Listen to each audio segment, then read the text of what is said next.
ඔයාට මේ තියෙන මූණට අමතරව තව මූණක් තිබ්බත් කොහොමද තියෙවිද? නිකන් මූණක් නෙමෙයි. හැම වෙලේම ඔයාට කොඳුරන මූණ. ඔයා නිදා ගන්න වෙලාවට, ඔයා hina වෙන වෙලාවට, ඔයා අඬන වෙලාවට. හැබැයි ඔයා හිතන විදිහට ප්‍රතිචාර දක්වන මූණක් නෙමෙයි. සම්පූර්ණයෙන්ම හාත්පසින්ම විරුද්ධ විදිහට ප්‍රතිචාර දක්වන මූණක්.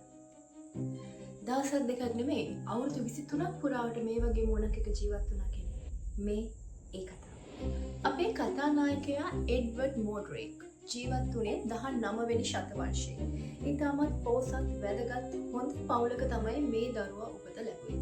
තරුණයෙක් විදිහට දරුවෙක් විදිහට ඉතාමත් සැප සම්පන්න වාසනාවන්ත ජීවිතයක් ගත කරන්න පුළුවන් විදිහට පවුල් පසුබිම සැකසීලා තිබුණත් මේ එඩ්වර්ඩ් මෝඩ්‍රේක් කියන දරුවා ඉතාමත් බිහිසුණු තත්ත්වයකට මුහුණ දුන්නා උපතේ සිටම.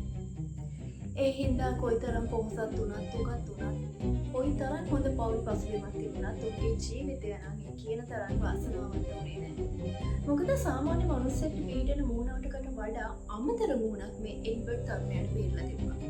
නිකම් මූණක් නෙමෙයි. මේ මූණට hina වෙන්න පුළුවන්, අඬන්න පුළුවන්, කතා කරන්න පුළුවන්, ඇසපිය ගන්න පුළුවන්. සරලවම කිව්වොත් එඩ්වර්ඩ් කරන දෙයට, එඩ්වර්ඩ් කියන දෙයට හාත්පසින්ම ප්‍රතිවිරුද්ධ විදිහට ප්‍රතිචාර දක්වන්න තමයි මේ මූණ පුරුදු වෙලා හිටියේ.